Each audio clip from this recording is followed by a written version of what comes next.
Welcome to the Classical Happy Hour. This is the show where I talk about music with a guest while enjoying a tasty beverage. Then we try to play some music together. Today's guest is Cynthia Freivogel. Hi, Cynthia. Hi.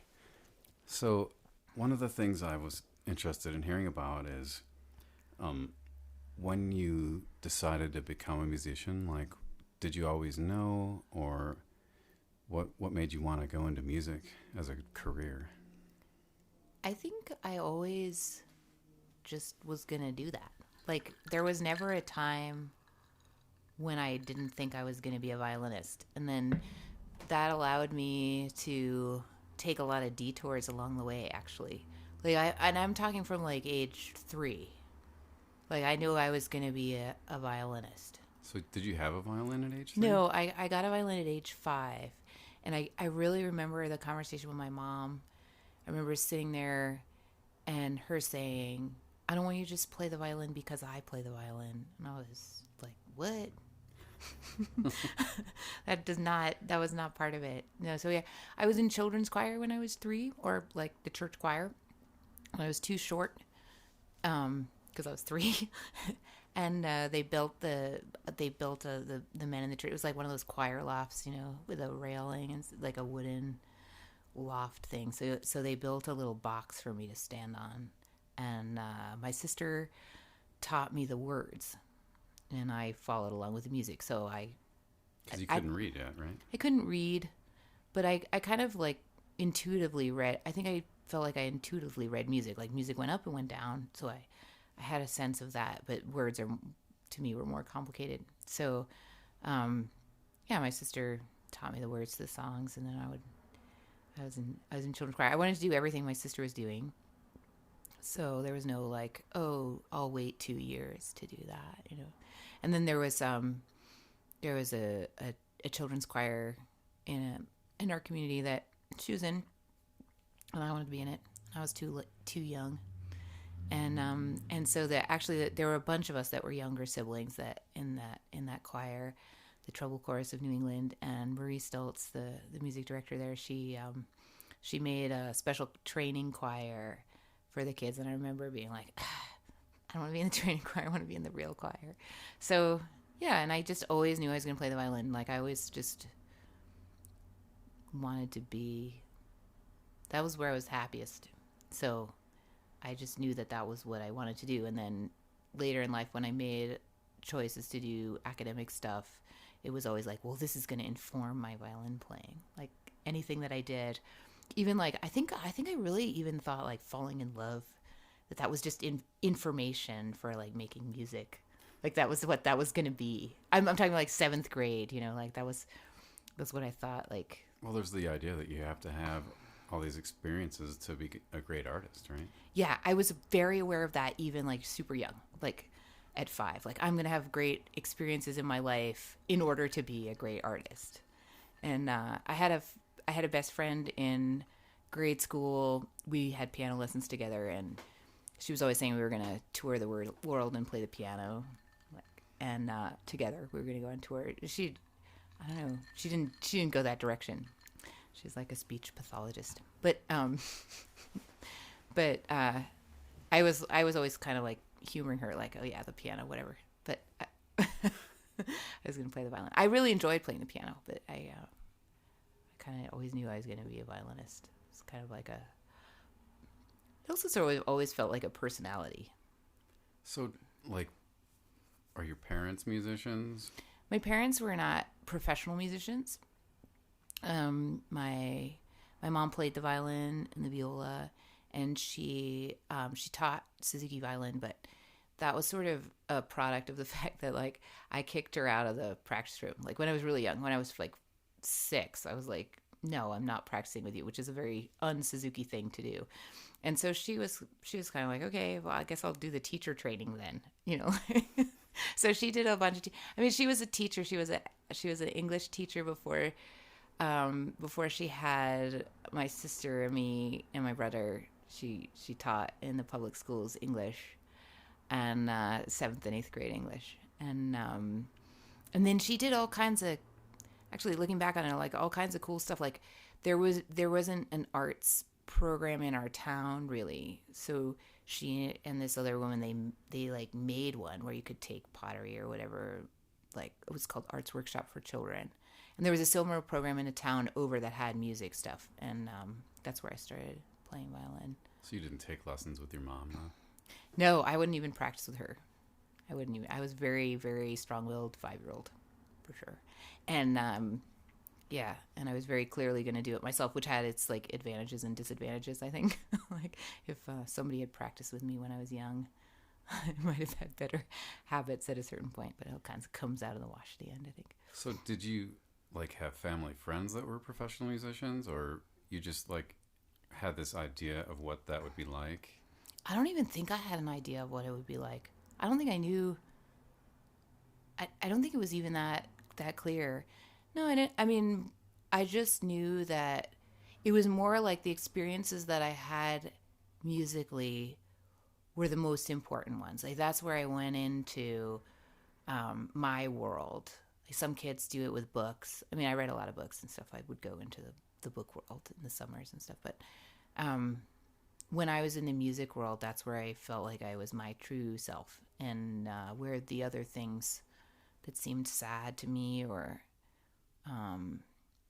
seemed difficult, they kind of like melted away. And also where I had like the experiences, even like as a small child, the sort of tingly concert feeling when the magic happens.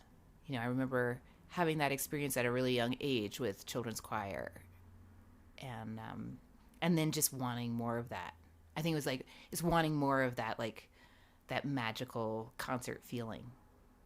Yeah, I mean, even a children's choir that's not that great gets a lot of applause when they sing a song. Yeah, it wasn't about the applause though. It was like about the special chord or like the, you know, there's like Schubert Abendlied or like these or Brahms Liebeslieder waltzes or like things that we sang that would like you'd have a harmony that would give you this like special feeling. It wasn't so much the applause. I mean, I definitely enjoy the attention, but yeah, it was more that. But it's like a chemical thing. Like yeah. When you play a chord in tune with people or sing, you know, in unison with people or in harmony, it releases something. Yeah, in harmony with people. And like definitely with my sister, we used to sing in harmony a lot, just like wherever we went, you know.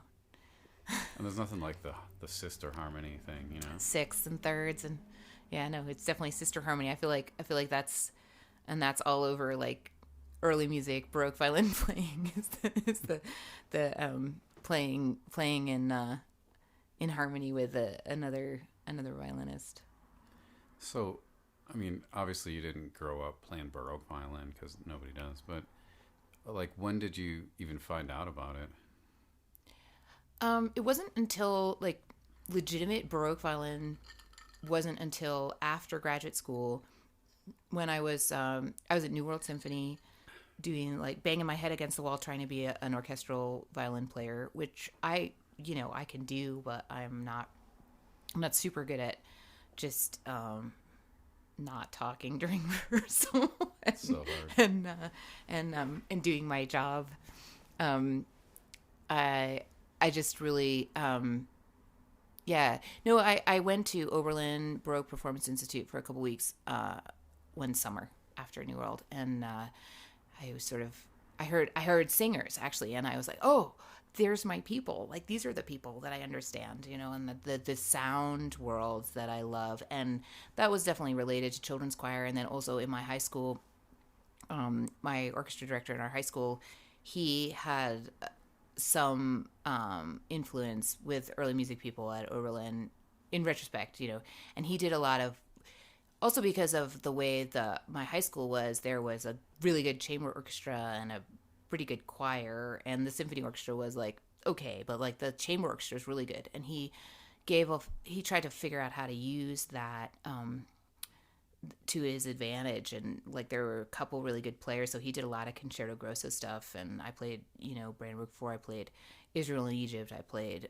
Matthew Passion all in high school. So And then I'd done like Fairy Queen with my children's choir, and all the stuff, just like it was all the seeds were planted along the way with the children's choir sound and then the concerto grosso. I mean, he was this really amazing guy, and he used to say, 1 and 3 will set you free, like beats 1 and 3. So he had the swing going and the kind of like Baroque style stuff ingrained in us pretty early, and it was a pretty special experience to play something like Matthew Passion in high school. So then it was more that like when I found the Baroque world, it's just sort of like clicked into place that that's what I should be doing.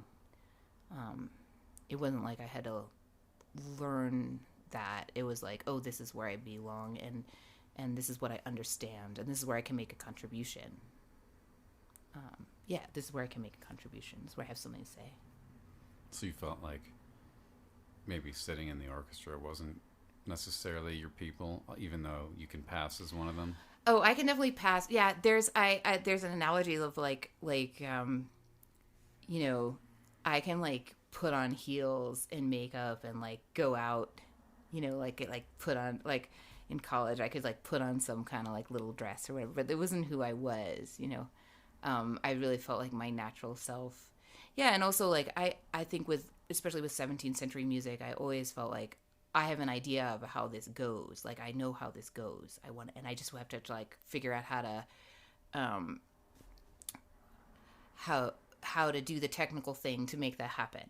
Whereas with orchestral music, I felt like I was following some recipe that some teacher had given me for how to like achieve a certain thing, or you know what I mean? Like there was like an audition process or whatever that I felt like, okay, I can do these things and then I can fit into this. But it always felt like putting on heels and makeup and dressing up into somebody else, being the orchestral player. So yeah, it's like following a recipe. Yeah. And I don't at all, I disrespect like how that, what the when you do it, when you follow the recipe and you really do your job and you're in a really fantastic symphony orchestra, the outcome is amazing. Like when you're like in something bigger than yourself and you like kind of subjugate your you become part of a bigger sound. That's like, I mean, that's part of all of music, but it's also like it's very rewarding in its own way. It's just not what I wanted to do all the time.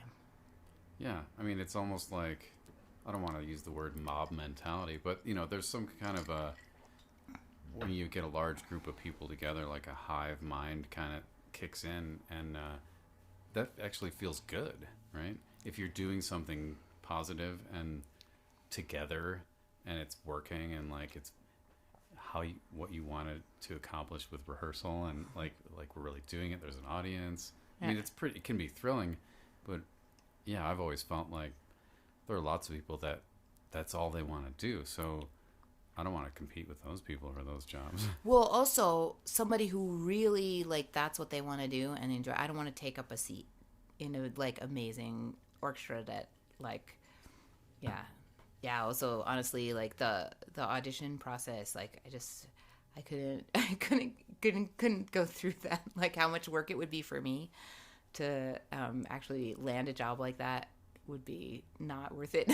Yeah, no, it's fun to like either sub in or play at a festival. Yeah, orchestra. I did that for a long time. I would play when I lived in California. I would play in early music bands all year, and then I would go play in Colorado Music Festival in Boulder and like do the modern thing for 8 weeks in the summer, and it was great. I really loved that. And then life changed. I also like honestly like following the life changes has been I like that too, like what comes out of like just following where my life has led me, and then kind of seeing around me who are the interesting people to be playing with. And like during the pandemic I started getting involved with more new music, and on this composer that I was really interested in talking to, and I could see that also being an interesting avenue for me.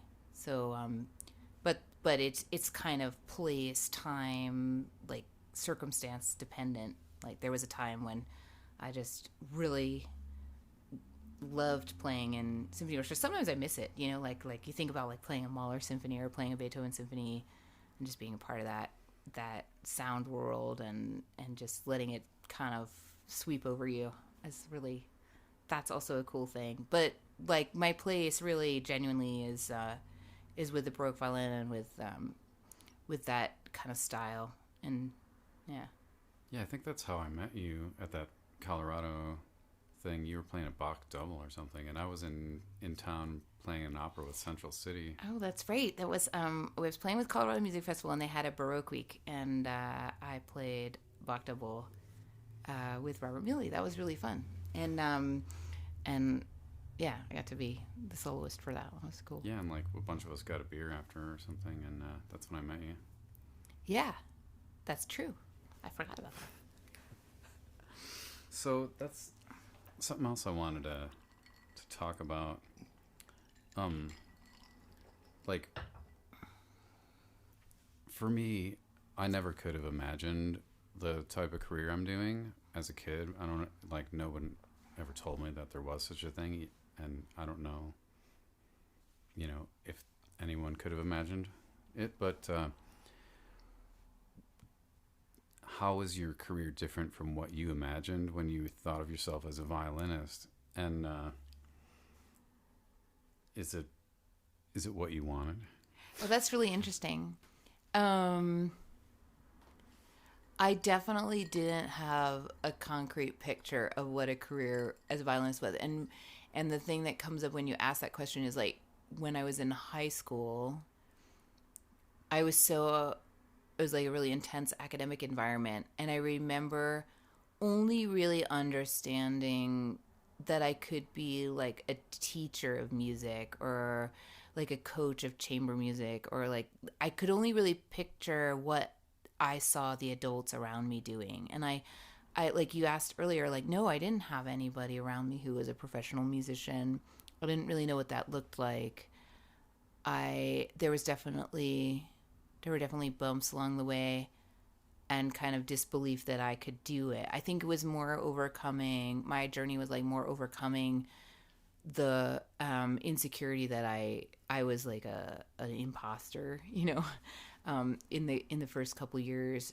I had a summer at Tanglewood right after graduate school, and that kind of gave me a lot of confidence of being like, okay, I'm like legitimate. I'm at Tanglewood,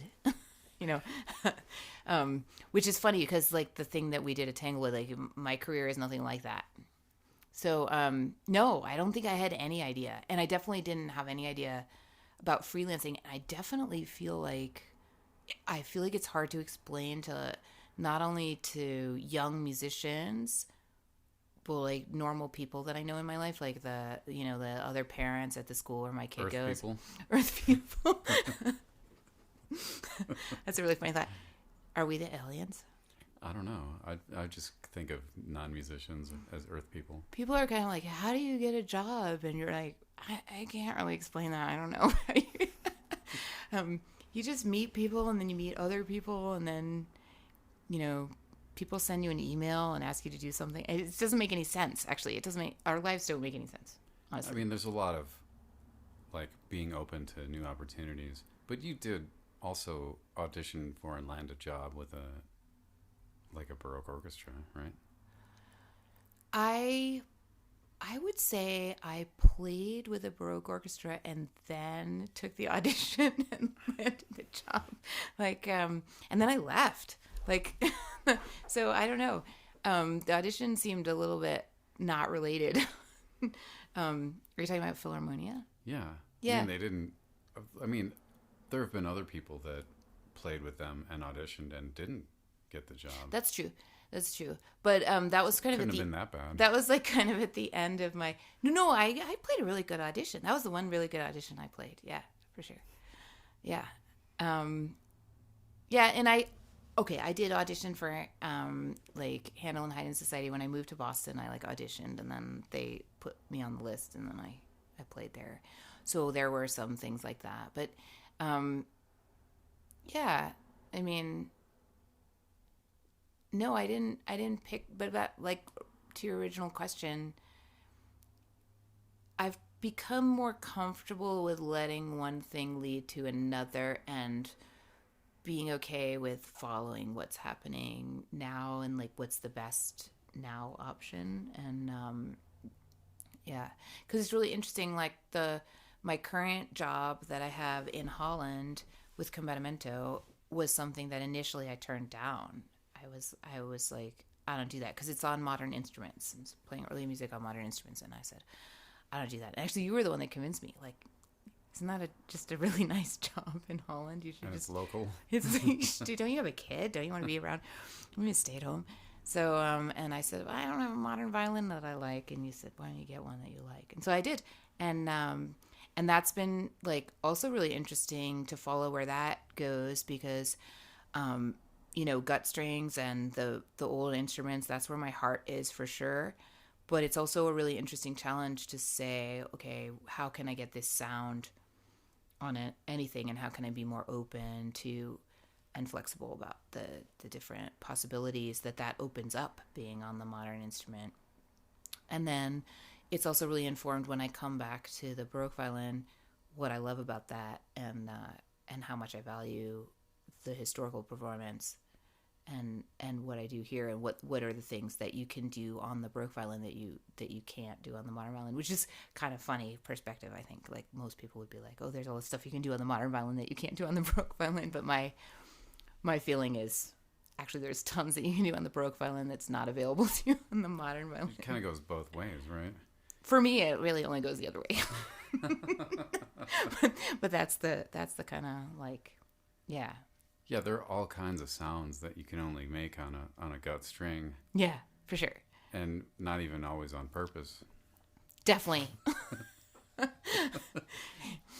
But there's also, when you pull out a really nice modern violin that you've got and you play it, you're like, oh my God, it's so easy. Okay, so one thing you can do is play really loud. Like, I mean, I always think like, okay, I can play really loud on the Baroque violin. Like I mean, you know me, I can play really loud on the Baroque violin. But I was in this really big hall and with just that metal E string. You can just it just goes really far. Like it was really exciting. It's like goes to 11.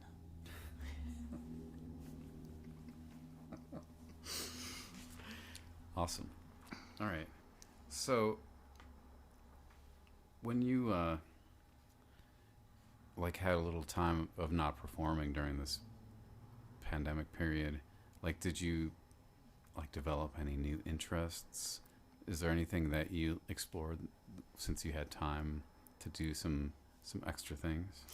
Yeah, for sure. So in March of 2020, first of all, I was not one of those people that thought it was going to be 3 weeks long. I really knew this is going to be a while, and like a year and a half at least before I'm able to do what I do. And I also realized my husband's a university professor, my kids at school, they're going to get to do their things sooner than I am, and that's going to be frustrating. And the whole game is going to be mental health, and can I survive without the stage? Can I survive without performing? Just psychologically, can I manage? And so one of the things I'd always been interested in was I've been thinking a lot about developing these 17th century ground bass. It's just repeating bass patterns are so basic to all of music theory and I'd been kind of working with some of my students who had trouble reading, teaching them rather than trying to focus on teaching them music reading, oh, this is a G and this is an A, teaching them the logic of music and the logic of the violin, because I realized what they were looking at on the page was not the hard part. The hard part for them was they had no idea how the violin worked, and they had no idea how music worked. This is a scale, this is arpeggio, this is a chord, these are the 3 chords you use in this song, And so I started teaching them to improvise, just kind of like on the to try to teach them how to understand music so that they could look at music and see what they were reading, you know. And and I had this like vague idea about that you could teach the basic building blocks of music to anybody, that they could use for any genre, like the campfire chords, but instead like the 17th century ground bass chords, right? And then that became this idea that I would just kind of like talk about with people in various situations. They always be like, you know what, the Dalcroze people are the people that you would really enjoy. And I'm like, that's the whole commitment. Like, you have to go to their summer thing for 2 weeks, and you have to like, it's like really an intense training, the Dalcroze training. It's not just like, oh, I could like sample this and then, you know. So when everything shut down, I actually went on Facebook and I was like, who teaches Dalcroze online? And I bought a piano and I started doing a Dalcroze training and improvising and practicing piano and solfege and improvisation. And it's all pedagogy that's based on teaching music through movement. And I got really interested in that. And that's been the exciting thing in my life. Like it's a hard thing to try to think about rebuilding the performing arts right now. It's a hard thing. But when I do the Dalcroze and I do my movement pedagogy, and I'm learning somatic dance and like trying to figure these things out with Laban movement analysis, and then I'm happy. So like the things that I started in March of 2020, those new things are the things that are actually carrying me through the transition back, actually. And and the other thing that I did was my teacher died. My teacher that I had in graduate school, and she was really into championing modern composers, like contemporary composers. She and she was old even when I studied with her. So she this was like the 50s that she was, you know. And there was a piece written for her that is based on these Norwegian fairy tales. And it's a solo violin piece. And so I started learning that, and then I started like thinking about designing a program around nature mysticism and that piece and the Bach Chaconne, and commissioning a new piece. So I got in touch with this composer, and I got involved with commissioning a new work by him, and then got involved in playing some other pieces by him. He's like a countryside composer, so we did a couple of concerts for these cows, which was really really fun. Like we went into the barn and played for the cows. Well, they don't have to wear a mask, right? You know, cows were the most fantastic pandemic audience, because when I played for the cows, it was like everything was so weird with the COVID rules and all the pandemic, and like the cows seemed normal. Like, also the cows are fun because the cows, they actually do really respond to music. They really we played this really, subtle piece, modern piece for 2 harps, singer, and violin, and the people, they wanna show you that they like get it, you know. With the cows, they just like respond to what they respond to, and then like when they're not interested, they're, you know. So it's like I felt like it was a very like real reaction, you know, when I was like kind of weirded out by audiences at the beginning. It was they're not gonna clap if they don't like it. No, they're also just gonna they're gonna listen, and they go do their thing. Yeah.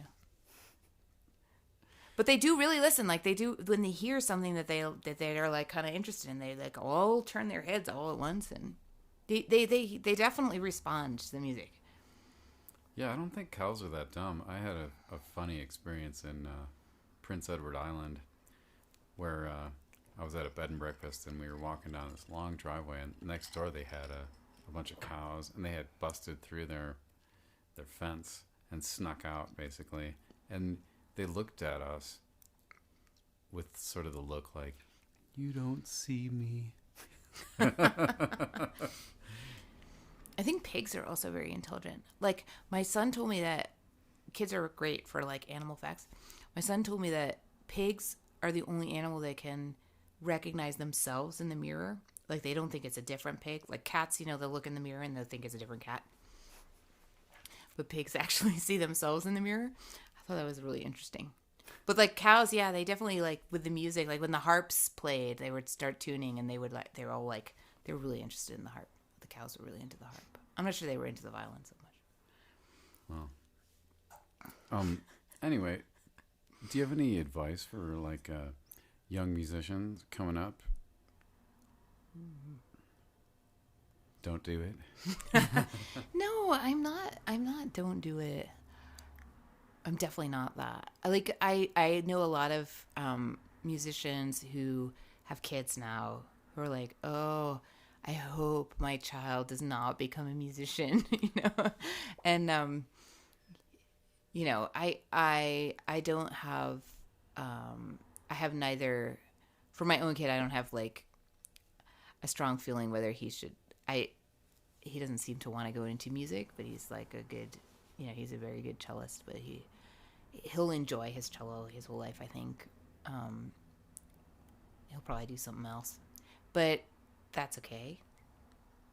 But no, my niece is really like on the like she's really, you know, she's like really loves playing quartets and she really wants to play quartets, but she's also a very good student, and you know, she's looking at colleges now, and it's a funny thing to think about, like, specific kids, but somebody who really wants to go into music, I guess. Yeah, I guess I do. The thing is that there's this standard way you can do things, and that's, like, first of all, the least likely way for it to work out, and it's also the least interesting way. Like, I know so many people, actually, a lot of the guests on your podcast, honestly, are, like, people that I really have tons of respect for just being their authentic selves, and then finding a way to express that in their musical career. And that sounds really vague and but and unhelpful. But I think that you know, the people that I know that get rejected from the standard path, or like reject the standard path, are doing just really fascinating things, and really contributing to the you know, in the sciences, like my husband's work. The whole thing is you want to, like, make the field go forward, right? Like, you're supposed to make your contribution to the field, and you're supposed to, like, take what has already been done and then take it a step forward. And I feel like that's a really academic perspective, but since I, like, went to these really academic, like, I had a BA for my undergrad and not a conservatory undergrad education, that that definitely is a lens that I see things through. And I feel like the people that sort of say, okay, I'm gonna try to figure out how to do my own thing, are the people that are really actually contributing the most to the world, actually, like to the not only, like, to their communities.